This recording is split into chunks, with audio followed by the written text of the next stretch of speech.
One of the long-lost Ninjago minifigure add-ons that we had back in the day was the Bricktober pack, and even though it ran for only 2 years, it is definitely something that I sorely miss and wish that we got back. And the thing is, there's not really been anything to take its place since. I know, of course, we've had different minifigure packs, but they existed before and after Ninjago. But nowadays, we don't really get any sort of minifigure pack idea. We only really get sets now. And honestly, I think it's definitely a missed opportunity, especially with the expanded roster of Dragons Rising. But a lot of people do wonder if they should get their hands on one of these Bricktober packs, and if so, which one if they can't get both. And, well, personally speaking, I own both of them, and I would like to weigh my input on this kind of subject, because ultimately speaking, both of them are amazing, but which one should you get over the other if you only had the option for one? But before we do get into that, I do want to say thank you guys so much for 4,000 subscribers. Honestly, it is a complete honor that I'm allowed to make these videos for you guys, and I hope that I can continue to do so. And if you aren't subscribed to the channel, feel free to join,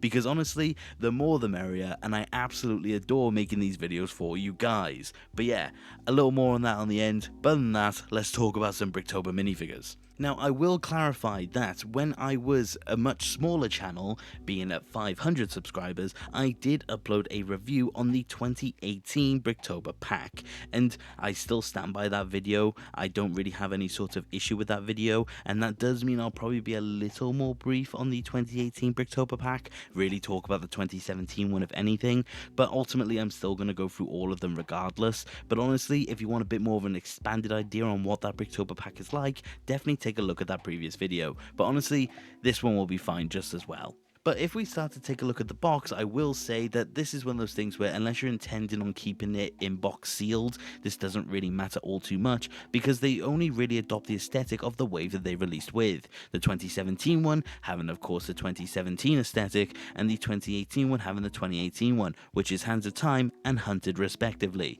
And honestly, there's not too much I can really say about these. It just kind of comes down to which face you prefer. Do you prefer the Dragon Master Wu, or do you prefer the Kioneer? But ultimately, if you are intending on keeping these sealed, that is a factor of course, but ultimately they're very similar. I'll start with the 2018 one because it is the one that of course, like I said, I already reviewed. So let's go through it a bit more briefly. Of course, coming with 4 different minifigures, being Kabuki Nia, being Oni Mask Harumi, Future J, and Mohawk from the Sons of Garmadon. Starting with the one I consider, I guess, my least favourite of the bunch, but there's not exactly a least favourite, I have to say. It is of course going to be Mohawk, of course being a Sons of Garmadon member, but he actually comes with a lot of really nice printing. The sleeveless look for the jacket itself is really nice, and of course having that unique arm printing, having a Sons of Garmadon logo and a couple of chains. And I have to say, it definitely makes him stand out in the Sons of Garmadon collection, but that's not all he has in terms of unique minifig printing. Of course, going down to the legs, having that nice chained off bit of jeans by the looks of it, but having side printing on the legs itself, which honestly just does give it that unique feel and definitely makes it feel really nice to have. Accessory wise, he does come with a very nice aluminium baseball bat, which I do think really does finish off the aesthetic quite well.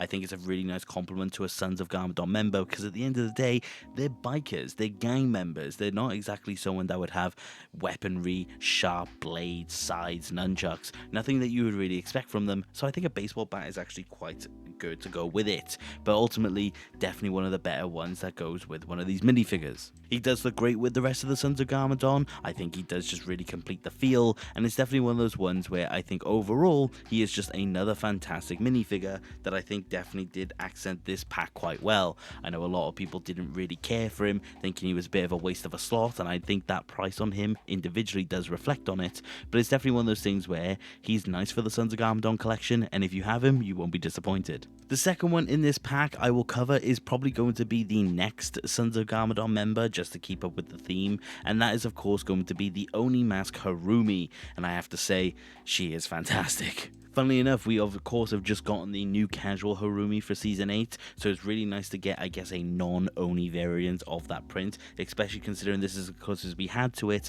for a very long time.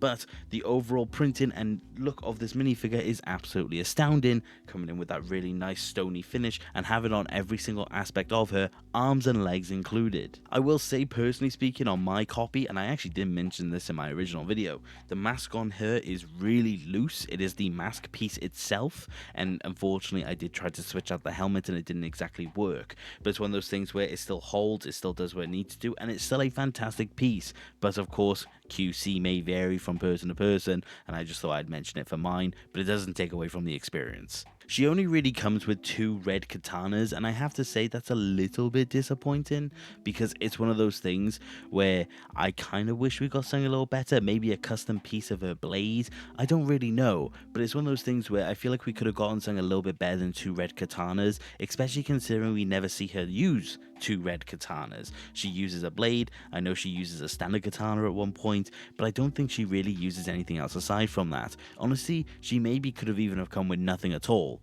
but it's one of those things where it's nice to get more of the red katanas, but it's not really a necessary thing. I will say as well, I did forget to mention the head sculpt itself. I absolutely love the head sculpt. It's one of those things where it's really nice to get it. A shame you wouldn't really display it, but it's one of those things where it's still a very nice aesthetic nonetheless. Of course, having an angry face and one having a very nice grin, I think it's just nice to know that it's there. It's just unfortunate that I would just never really display it with it. Oh, and again, I feel like I'm forgetting almost the head on here. I will say as well, of course, the Oni Mask of Hatred is completely unique to this minifigure. This is a smiling variant of the Oni Mask of Hatred, and I have to say, even though it's not canon, I think it's absolutely amazing that this is the one that came on Harumi, and I will say it's probably my favorite mask of the bunch, close second to Omega, but it's definitely one of those ones where it's just nice to have it nonetheless. But overall, she is just another amazing one, and again, really does finish off the Sons of Garmadon, finishes off the Generals, and really does just add to a really nice collection of Harumi minifigures. I think officially speaking, we've now had near enough every single variant of her. You can crash course this with me now. We have her Princess, we have Casual now, we have Oni Mask, we have the Quiet One, we have Avatar, we have Crystallized. We don't actually have the non-crystallized variant of her, but that's just kind of a black robe. I don't think they'd really care. Oh, and the Kabuki Mask version of her, the hidden variant, if you want to class that. But yeah, enough of me yapping. Overall, she is fantastic, and I absolutely recommend her. On to the final ones, though, which are the Ninja. I will start with Kabuki Nia, and I have to say, this is the completion of my Tournament of Elements collection, and I have to say, I think she's absolutely stunning. Of course, this is when we did end up getting the new design, so it's nice to see that they did stick to the original design. Same for Jay.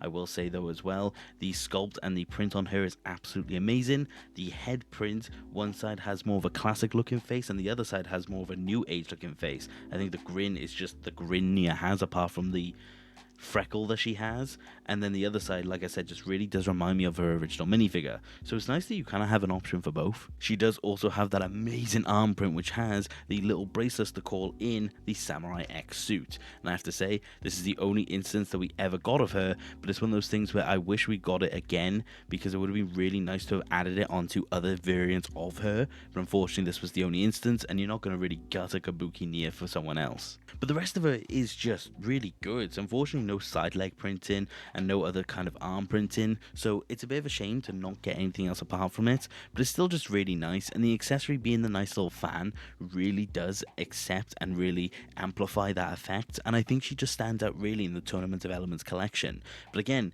she's just another brilliant one. And the final one of this pack is of course going to be the Future J, being one of 2 that we have of the Future Ninja. I really do hope that we end up getting more to complete the suit set, and I have to say, this was definitely a fantastic start, because the overall aesthetic on him is absolutely amazing. The 2 printed arms are absolutely lovely to look at and definitely complete the look, and of course having the really nice torso print really does give that effect that really does just scream a mature version of Jay. I love the head print as well. It's one of those ones where, again, the eye patch again in that future variant really does complete the look, and it's one of those things where we know that the future reflections are still basically canon, so I'm wondering how Jay's gonna get his eye patch back, but honestly, anyway, the better, but it's one of those things where it's just a really nice completion. The legs are actually a more modernized version of the actual Deep Stone legs, and I have to say, it's better. It really is better. I think it's just a really nice finish, and I think that we haven't really gotten anything like this in a very long time.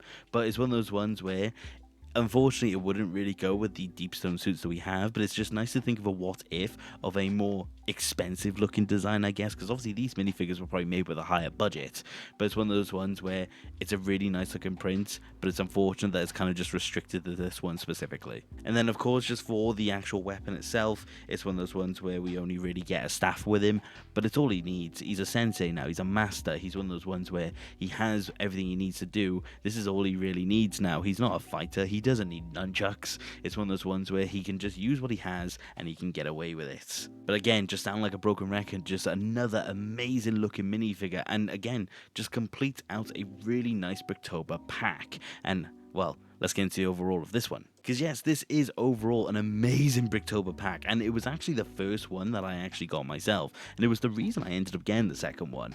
But honestly, this is a fantastic one.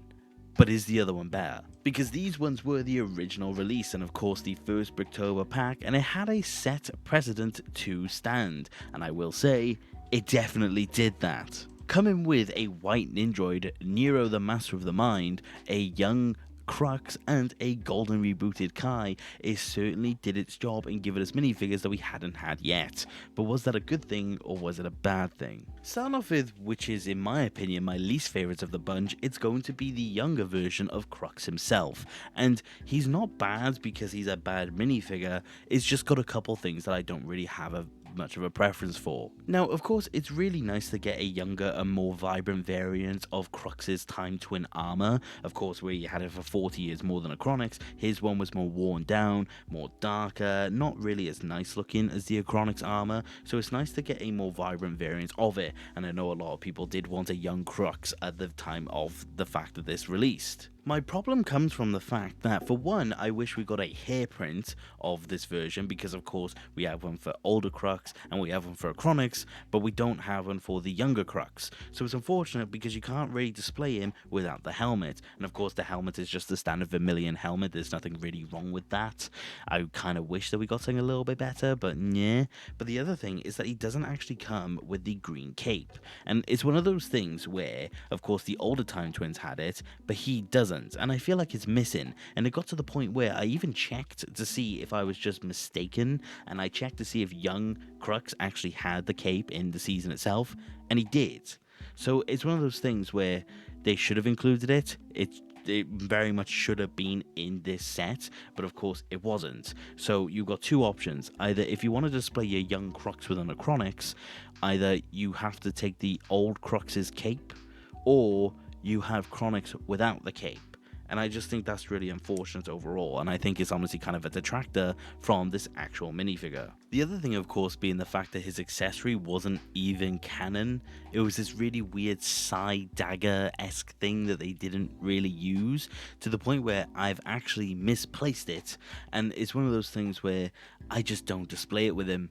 If you were displaying with anything, I mean, I personally don't display him with anything, but if you were, you would display him, I guess, with a staff, because that's what he uses in the flashbacks, or maybe even just displaying with a sword.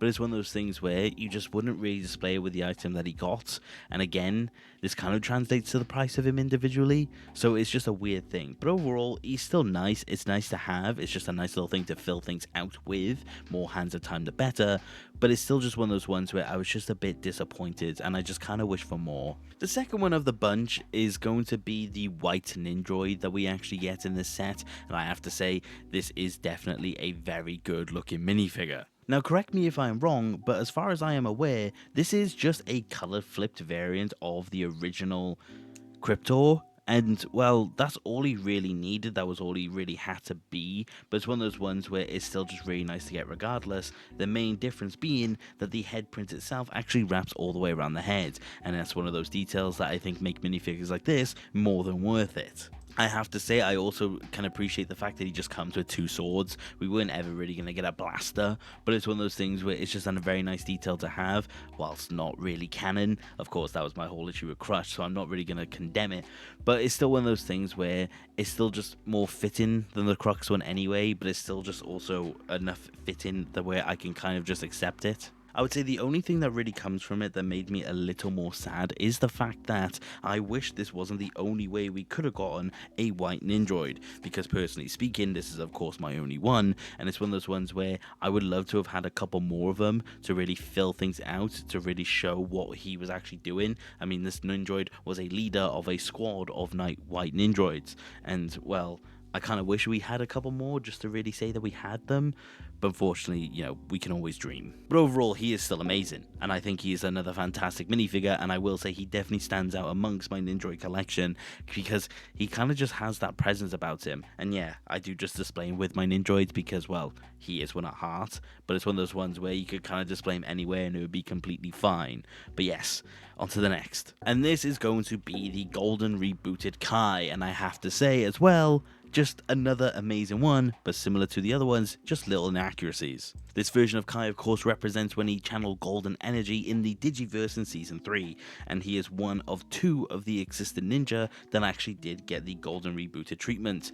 LEGO, please give us a J and give us a Cole, please. I will say though, he is also just full of inaccuracies, and I'm being very harsh on these minifigures because ultimately the amount that you would have to pay for them kind of justifies you being more critical about them. But funnily enough, the only accurate things about him really are the head and the torso. So just to break it down for you briefly, of course the head is a very unique print and obviously a one of a kind when it comes to Kai, and it's just a really nice smile, but ultimately I do think we kind of got better versions, aka stone armor. But there is that. He comes with shoulder pads, which is just completely inaccurate. He comes with a full ninja mask, which again is completely accurate. LEGO, please give us a pearl gold half mask. I will die happy if we have a pearl gold half mask. And of course, the leg printing did not exist. I think I actually said in a Weevy Wednesday short, he has a weird hybrid of kimono and I think just the stone armor finish, but I don't really can say that for sure. It just has a lot of reminders of it. So whilst this figure has a lot of inaccuracies, it's more detailed at the exact same time. So it's a trade-off. Would you rather more accurate but less detailed, or less detailed but more accurate? I'll leave that to you. The thing is though, I will say that his weapons as well are also classed as inaccurate, because he comes with 2 swords, which is completely fine, but the other thing is that he comes with this staff, and I don't really know what it's meant to kind of represent. It's just the Loki staff from Lego Marvel. So personally speaking, I just give him his Techno Robe, or his Techno Blade more specifically, and of course that really finishes the look. But he still looks nice with his weapons. The staff does definitely give him that air of uniqueness, but it's just, again, not accurate. But overall, even though I am being very harsh, I do still really like this minifigure, and it's just one of those ones that I can appreciate having. It's just, I can't help but see all of the inaccuracies, because I think it will go down as one of the most inaccurate Ninjago minifigures that have ever existed. Let me know if you actually want that video, I could do that. But last but certainly not least is the master of the mind himself, Nero, and of course, this in my opinion is probably the best one that we actually got of the bunch. As far as I can tell, this minifigure by all accounts is completely accurate, at least to his most recent instance, which is of course Dragon's Rising, and it's still one of those ones where I can appreciate it for what it is. I don't think it's been entirely accurate throughout all the years, but it's still one of those ones that I can still appreciate for what it is. He completes out my elemental collection as well. I officially have a representation of all of the main elemental masters. He was the last one that I actually needed because he was not a recent pickup. I've had him for over a year now, I would say, but it's still one of those ones where he was the last one I kind of needed, apart from the ones that were introduced after the fact, such as Euphrasia, the new Tox, the new Mr. Pale, for example. Those were the ones that I got after the fact, but they were still classed as post, because Nero was the last one I needed for my elemental collection,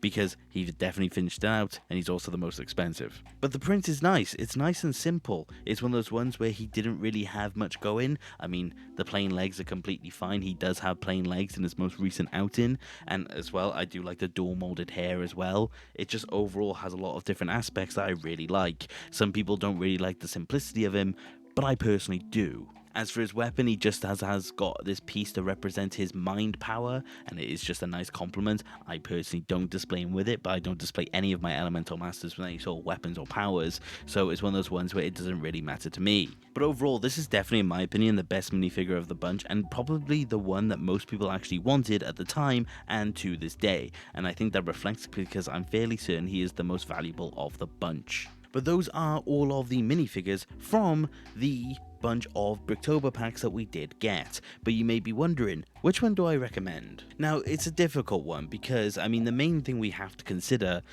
is of course the pricing. This is obviously a big factor for any Ninjago collector, and I will say, as far as I am aware, as we currently speak, if you were to buy the minifigures individually, or all of the minifigures individually, you will be paying more than what is worth to get them all together. The 2018 pack is the cheaper of the two. Currently on Bricklink, as of the time of filming this, it is worth £102. And of course, like I said, that's the average value.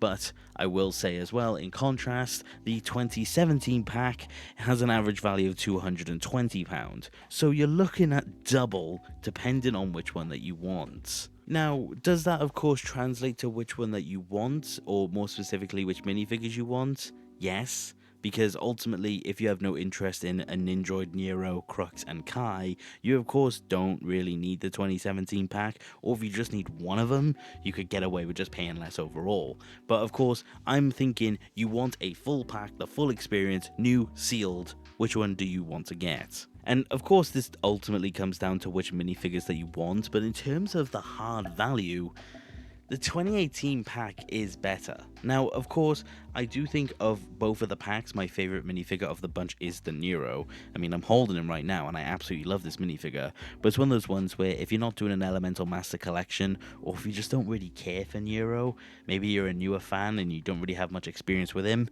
you don't really need to justify it, or if you just need the Nero, just get him on his own.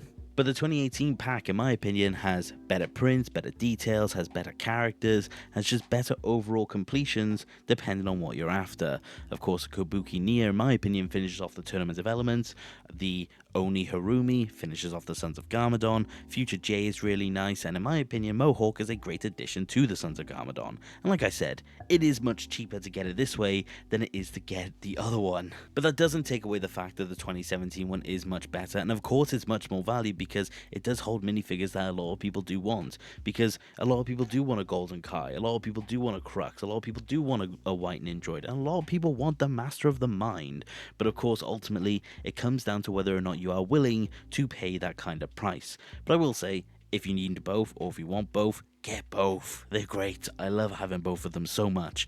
But of course, I'm not financially responsible, clearly. I mean, look at these prices. But let me know which one you would pick. Let me know if you own one of them. Let me know if you own both of them. And which ones you like, which ones you don't like. Because that's kind of just my overview of all the Ninjago Bricktober packs. Because like I said, if you need one, if you just want a Bricktober pack, the 2018 one, in my opinion, has your number. But again, before I end off the video, I just want to say again, thank you guys so much for 4,000 subscribers. The number blows my mind. Funnily enough, as of the time of filming, we're already at 4.1 thousand. So another 100 legends have subscribed to this channel.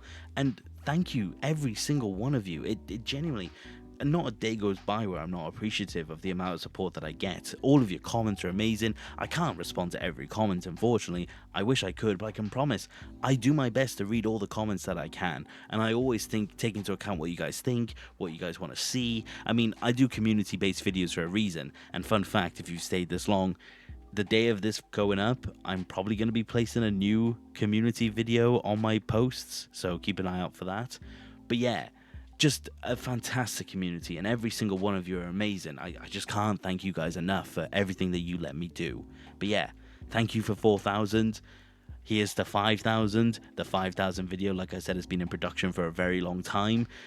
Just consider that. It's been in production for months, put it that way. I wanted it finished a very long time ago, but I physically just couldn't. So there is that. But yeah, keep tuned for that, because hopefully it will be out soon. But that has been my look at the Bricktober packs, and like I said, let me know what you think of them, and let me know which ones that you do own, because I do love owning these ones. I have been very critical of these minifigures, but that is because you are asking for a lot of money to own them. But like I said, let me know what you guys think. But that is about it for today, guys. Thank you for watching. Take care. Okay, bye!